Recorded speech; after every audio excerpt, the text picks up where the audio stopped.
Good morning. It's great to be here with you guys today. I hope you had a fantastic week. Did you have a good week? I hope you did. I had a good week.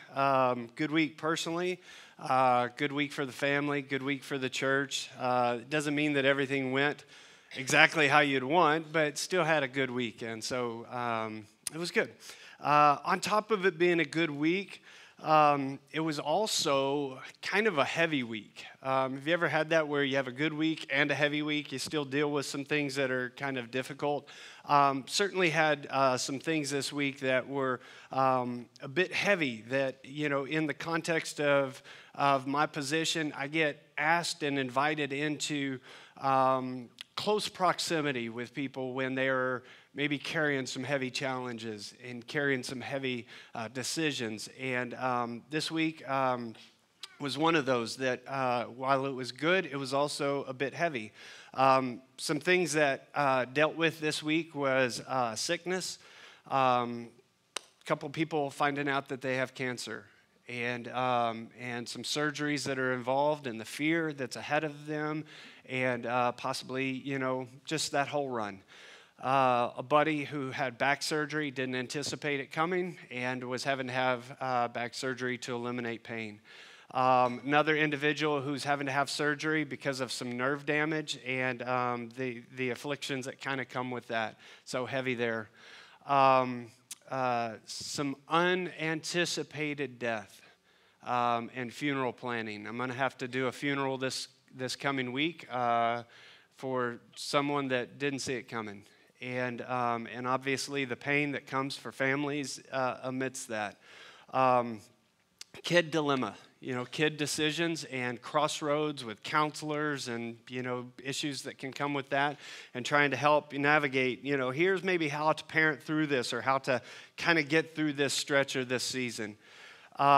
Financial issues, a particular friend that's taken some big financial loss this week, and another that's looking at a financial change, financial redirection, will shift the whole family.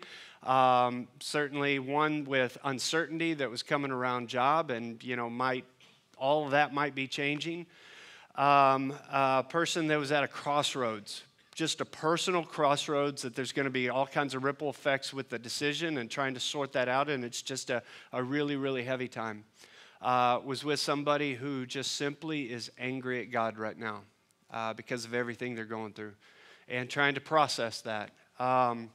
Last Sunday, we did prayer cards in the midst of our worship time, and we invited people to, if you're challenged by something you're carrying, facing, you know, let us know about it. Last Sunday, we had absolutely record numbers in the amount of cards that we got. So much so that as a staff, our only option was to break them up and assign chunks of them to each staff members. And they were kind of their prayer assignment for the week. And I got emailed, you know, everybody's lists. And, you know, here's just some of what came in from just two individuals. And I'm only reading some of them. 3 particular people undergoing treatment for cancer, believers in Christ, attend this church. A daughter who is suffering from MS, is disabled and continues to be in pain. Please pray that she keeps her trust in God through her suffering. A friend who lost her husband suddenly, and she and the children are suffering. A mother who had a stroke and has lost vision in one of her eyes. An individual that's just come out of a bad, abusive relationship and is feeling lost and not valuable. A person who's in danger of losing the job. A person whose cousin committed suicide. A person whose brother's battling substance abuse. A mom who had a biopsy, praying that it comes back clear. Sister has epilepsy. Another person who simply is at a place that not sure God is real right now. From time to time, we all face challenges. From time to time, we face things that cause us to question why. From time to time, we have our backs up against a wall and we say, how do I get through this? How do I navigate this season? How do I navigate this scenario? And, you know, quite honestly, where's God in all this? What does He want and what is He trying to accomplish? And, you know, I just don't know right now.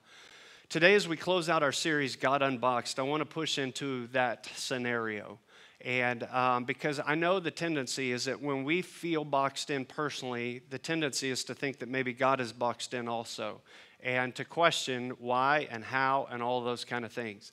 This morning, hopefully you grabbed one of the sermon note sheets on your way in, because we're just going to jump straight in at the top. We all deal with an uncomfortable dichotomy, and we'll fill in a couple of things. There's an uncomfortable dichotomy that is just true, and it's this, that God is incredibly reliable, and still He is incredibly unpredictable. God is incredibly reliable in that I can trust Him. I know He is faithful. He is able in all things. He is always loving. He never shifts from that. He is always powerful. He never abstains from that or shifts from that or loses that. He is always loving. He is always powerful. He is entirely faithful. He is always reliable. And yet, this also stands to be true that He often is unpredictable. Like, why is God doing this? Why is He allowing us to go down this path? What did He put me in Tampa for? What did He put me with this person for? Why did He put me in this job? I thought it was for this, but now I don't know. And sometimes it's very, very unpredictable. One of the things I've come to find out and understand, you probably know this as well, is just when you think you have God figured out, you find out you don't. Just when you think, I've nailed Him down, I've cornered Him, I've got Him defined, I've got Him packaged, I understand everything about God, is the minute you find out you don't. And that's okay. There's a couple of passages we're going to push into. Psalm 145, verse 3 says this. You'll see it on the screen. It says, "Great is the Lord and most worthy of praise." And then it says, "His greatness no one can fathom." Great is the Lord. He's most worthy to be praised, and this is a powerful statement. His greatness, like His majesty, the realm of God, the definition, the starting point and the ending point, even though there is no starting and ending, if I were to try and measure God, I can't even fathom, I can't measure His greatness. Now, you'll see can fathom is in yellow. That comes from a Hebrew word, as you can see down in the bottom corner.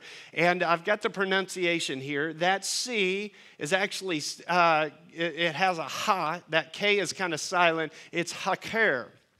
Haker was typically a term that was used to investigate or to search after something. This idea that he's saying His greatness no one can fathom, what the author is saying is His greatness cannot be searched to its depths. Like, you can investigate it as much as you want, and you will find yourself running empty of the ability to entirely measure it.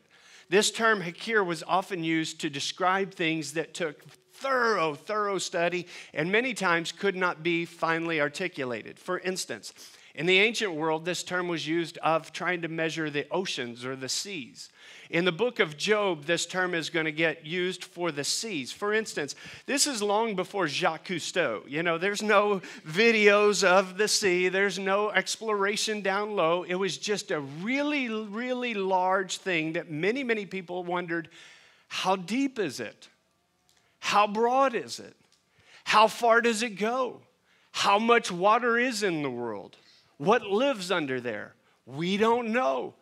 And there's a situation where Job is being kind of talked to by God. Job has kind of been pushing on God, and God is actually going to push back on Job. And this is what it says. We won't have it on the screen, but I want you to listen to it. He says this. God says this to Job. "Brace yourself like a man, because I have some questions for you, and you must answer them. Where were you when I laid the foundation of the earth? Tell me if you know so much. Who determined its dimensions and stretched out the surveying line? What supports its foundation? Who laid its cornerstone? Who kept the sea inside its boundaries as it burst from the womb and as I clothed it with clouds and wrapped it in thick darkness?" All he's simply saying is, who created the boundaries of the ocean? Who created land to separate that water just didn't cover everything? That's what he's pushing on here. "For I locked it behind barred gates, limiting its shores. I said, this far and no further will you come. Here your proud waves must stop. Have you ever commanded the morning to appear and caused dawn to rise in the east? Have you made daylight spread to the ends of the earth to bring an end to night's wickedness? Have you explored the springs from which the seas come?" Here comes our word here. "Have you explored their depths? Have you investigated, searched? Have you done this hikir to the depths of the sea? Do you know? He says, do you know where the gates of death are located? Have you seen the gates of utter gloom? Do you realize the extent of the earth? Tell me if you know. And then he says this, where does light come from? Where does darkness go? Can you take each to its home? Do you know how to get there? But of course you know all this, for you were born before it was all created. You are so very experienced. It's fascinating how God is talking to Job. He's basically saying, okay, enough of you putting your chest out and trying to tell me to explain everything to you. Who are you? There's a reality that God finally pushes into Job. My greatness is not something you can measure. There are elements that you simply won't understand. There's another passage that comes from Deuteronomy chapter 29. It's verse 29 as well. And it says this, the secret things belong to the Lord, our God. But the things revealed belong to us and to our children forever, that we may follow all the words of the law. What he's simply saying here is there are certain things that God has revealed to people about God, his plans, and how to follow him. But there is this reality that the secret things belong to the Lord. There are things to God, his timing, his purposes in the world that simply are unknown to you and are unknown to me. The secret things belong to the Lord. And there was a Hebrew word that was used here. That C has kind of the pronunciation of an S, sathar, and it meant to conceal or to carefully hide something. It's this reality that there are things that you and I may experience at times in life that we simply don't know why. That it's maybe beyond our understanding.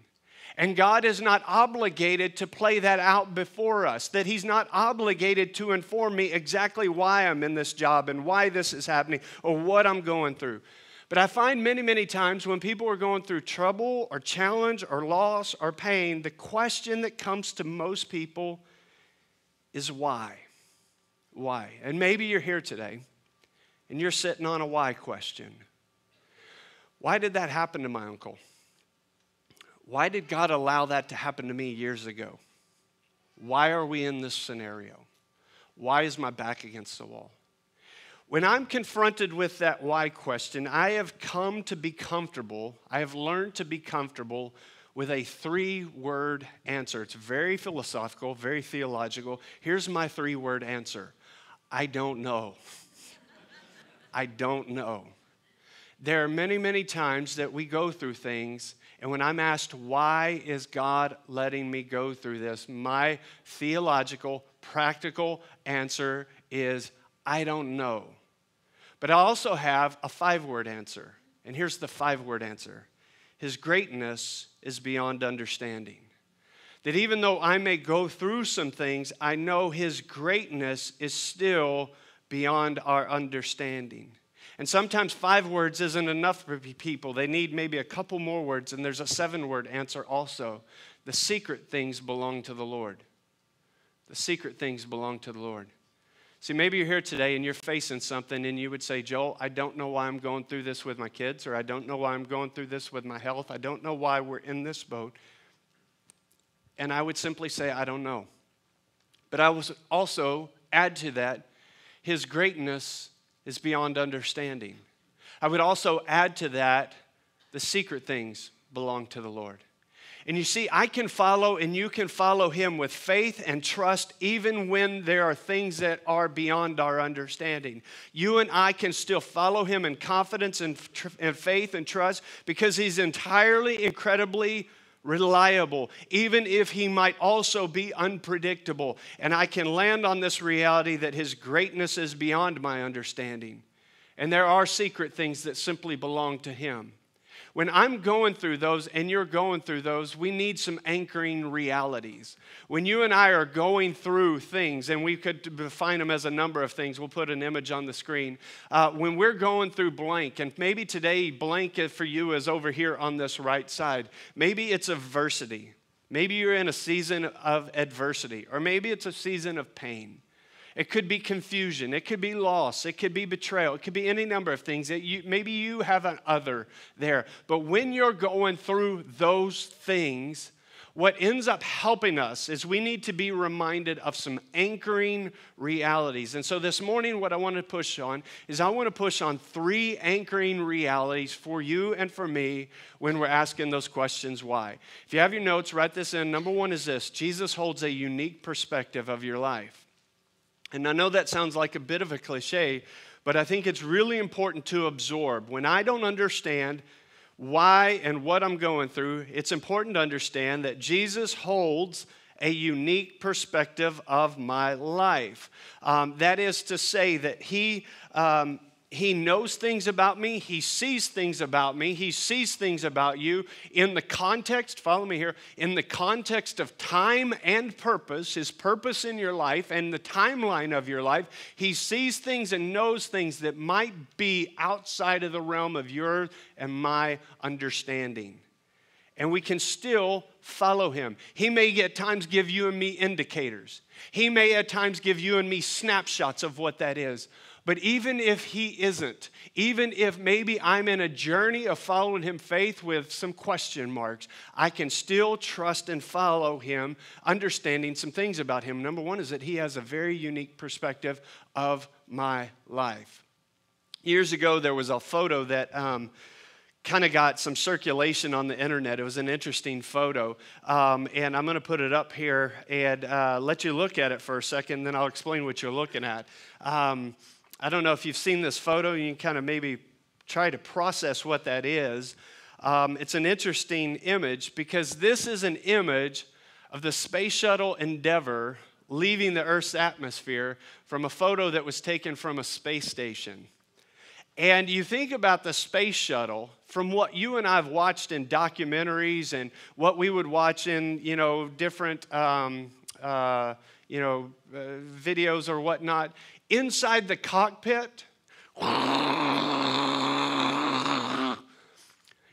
close proximity cameras, it just looks like fire all around it and it's just shaking. And then you have this perspective.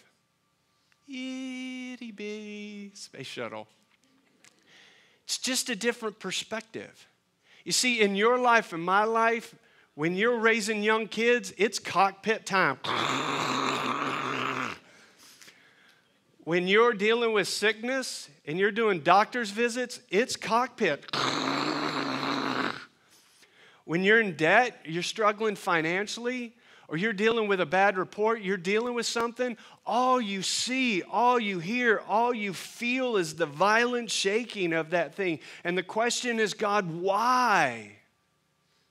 But it's interesting to understand that God holds a very unique perspective of your life that encompasses both His purposes and His timeline for your life.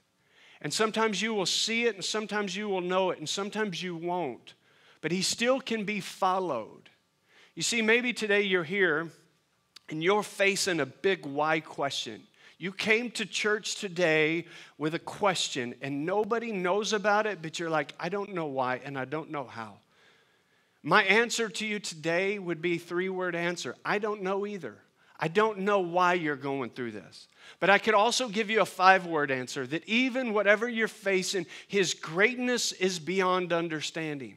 I could also give you a 7-word answer that might be of some anchoring reality for you, that the secret things belong to the Lord. That even though you might not have that information, you can still follow Him and trust Him, even if He's not revealing some things. Here's what is true about that perspective of your life. His perspective of your life and my life includes these 4 basic things. 1, He desires to know us, being in relationship with us. He desires to engage us, not just to be a God that's known mentally, but not engaged relationally. He desires to know you and you know Him, and to be an engagement, a daily relationship. He also desires to carry you. Even though He might not explain to you certain things, He desires to carry us in that relationship. And as He carries us, He also desires to use us. In our family, in our job, in our neighborhood, in our community, He desires to use our life for His purpose. Maybe you're here today and you're asking why, and I would want you to remember that He has a unique perspective of your life. Second thing I would want you to know is that He uses unusual methods. There are times that God simply will use unusual methods and how he carries out his plans in our lives. We've all heard that statement that the Lord works in mysterious ways, right? And as hard as that is at times, there's a lot of truth to it. There's a lot of times that God will work in a way that simply is unusual. And maybe today, I don't know who I'm talking to, but maybe today you're in a scenario and God simply has chosen to use a very unusual method about bringing you into his purpose.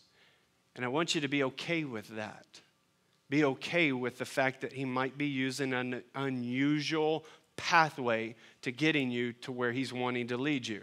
One of the really interesting stories in the Old Testament that kind of point to this context is a guy by the name of Naaman. It's spelled Naaman. Now, Naaman is a soldier, and he's not just an average soldier, he's a great soldier. He's a commander.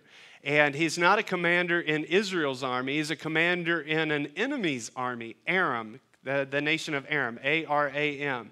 And Naaman's going to find out he has something. Let's read this and then I'll kind of unpack some of it. It says this in 2 Kings chapter 5. It says, "Now Naaman was commander of the army of the king of Aram. He was a great man in the sight of his master and highly regarded, because through him the Lord had given victory to Aram. He was a valiant soldier, but he had leprosy." Now let's stop right there and let's kind of push into that. Real important that we don't race past that. He's a commander. Let's push into that first. Nobody becomes a commander overnight. Nobody signs up, enlists on day one, and becomes a commander. This is something that he has been promoted over a period of years. He has shown himself faithful. He has shown himself applicable. He has done a great job with being a soldier to where he has been promoted regularly over a period of years to become a commander of this entire army. He, with that, has proximity to the king. He also would carry the reputation of the king and the reputation of the nation. He's a valiant guy. He's the guy that the king of Aram would highly, highly esteem. Problem is he has leprosy. And leprosy was a skin disease, and it's not something that just showed up all over your body overnight.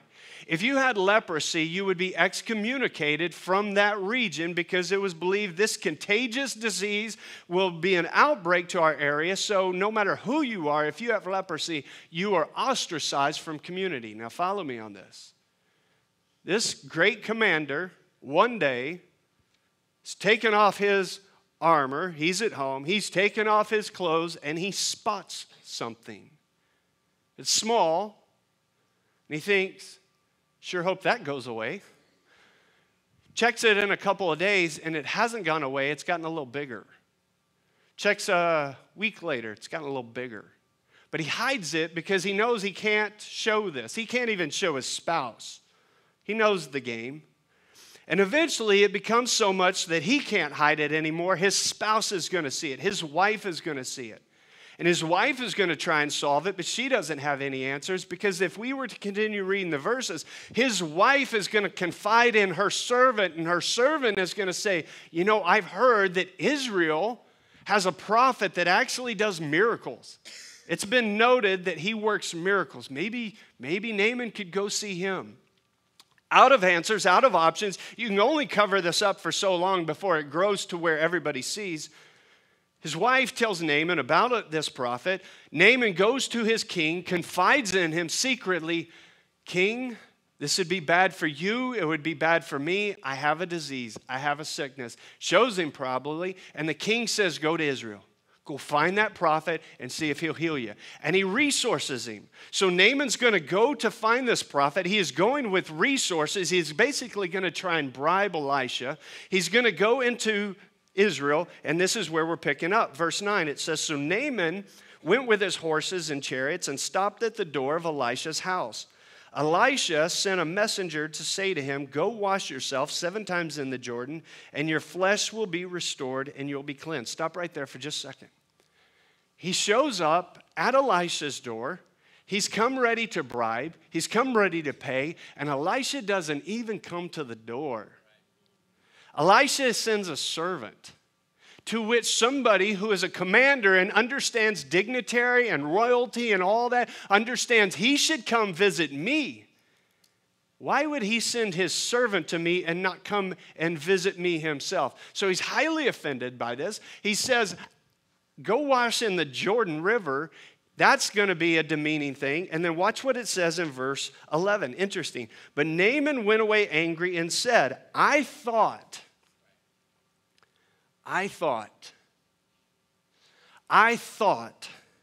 that he would surely come out to me and stand and call on the name of the Lord his God, wave his hand over the spot, and cure me of my leprosy. Follow this.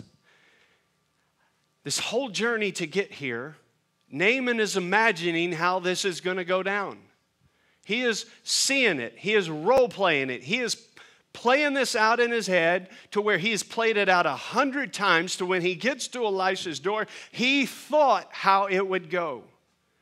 You're at a job, and you thought how it would go. You said yes to the proposal of marriage, and you thought how it would go. Y'all decided to have kids, and you thought how it would go. You decided to invest that money in that particular investment, and you thought how it would go. And Naaman was set off the rails because it did not go as he thought how it would go. Now see, if we were to unpack this story, the remainder of it, Naaman is going to be counseled, just do it. Just do what he told you to do and see if you're healed. Naaman would acquiesce, he would do it, and he would be healed.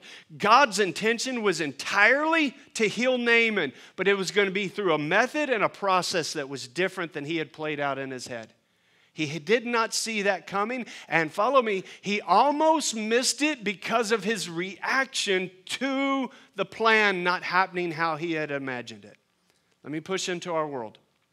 Maybe you're going through something, and it's not playing out how you had imagined it.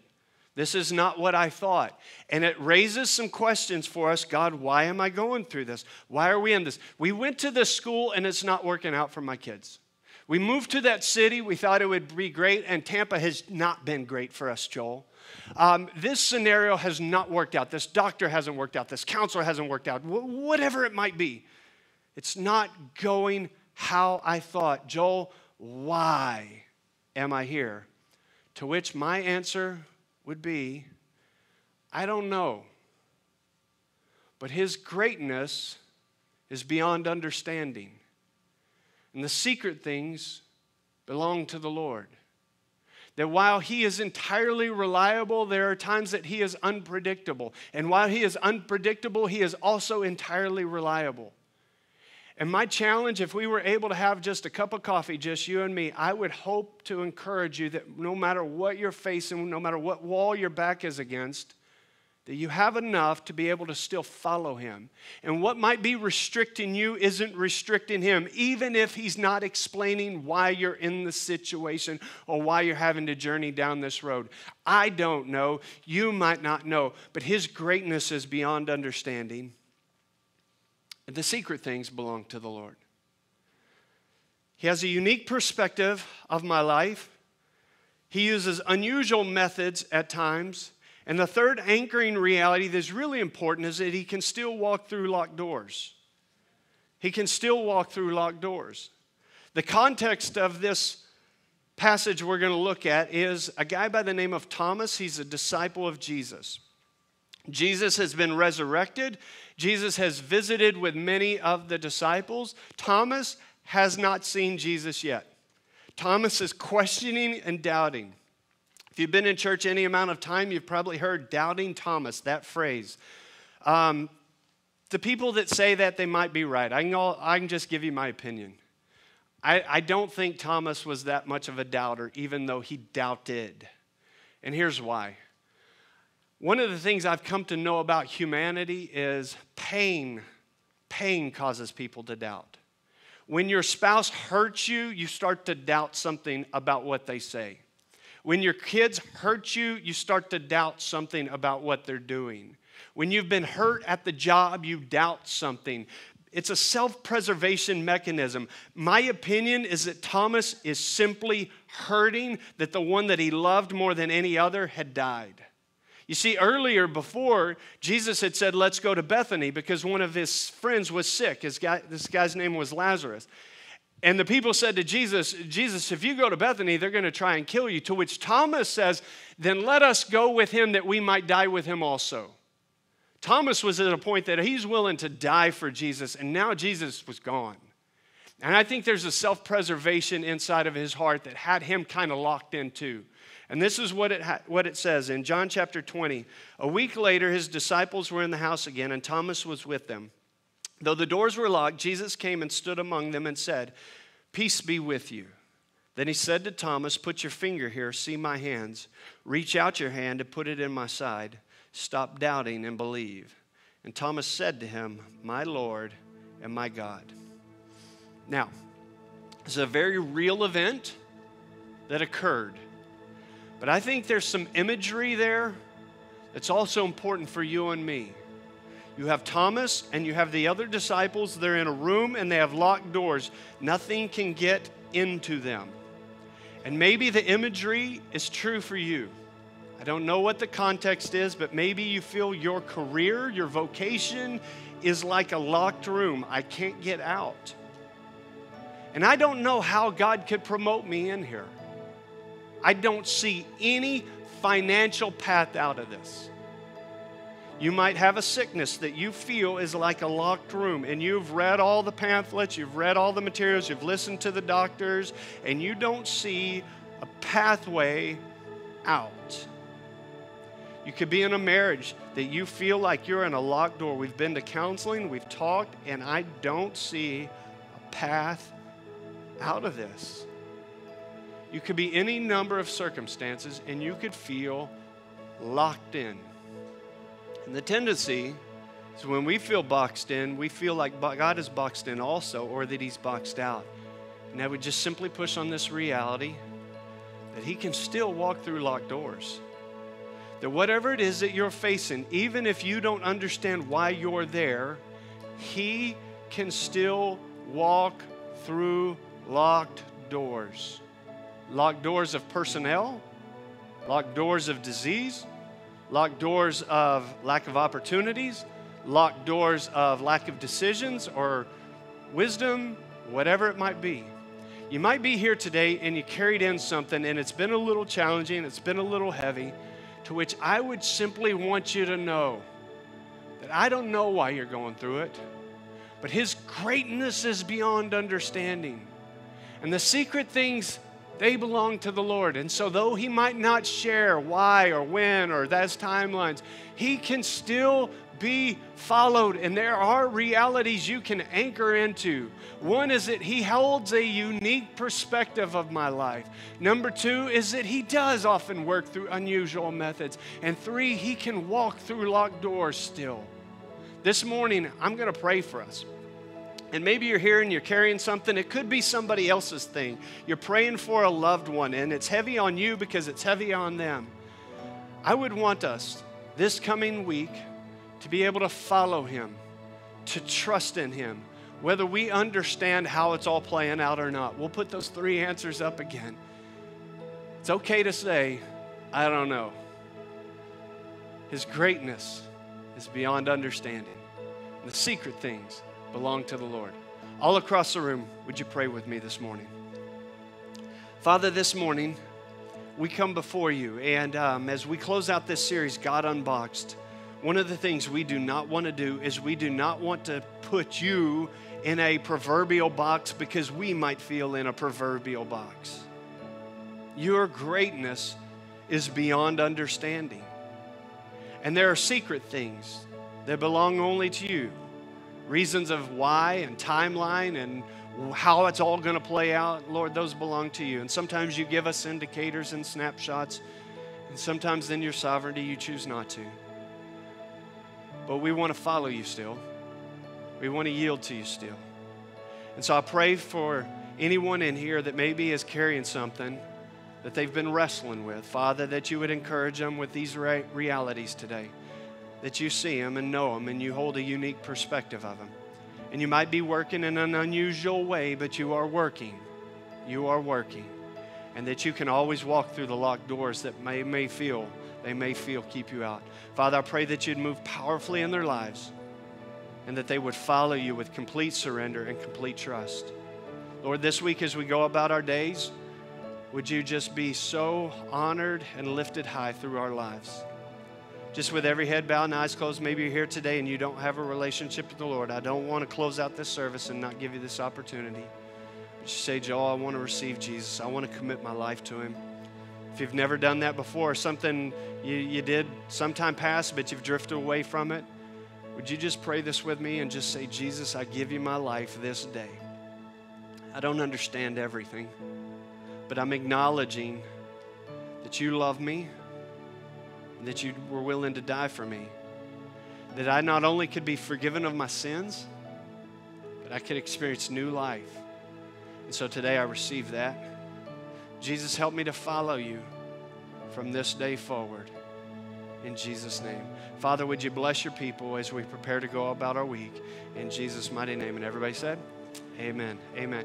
Guys, thanks so much for being here today. Just a reminder, next Sunday is Mother's Day. We'd love to have you with your mom in tow. And husbands, dads, make sure you get up early, make that breakfast. Don't make her make you breakfast, you know. And we'll see you at church next Sunday. God bless you guys. You're dismissed.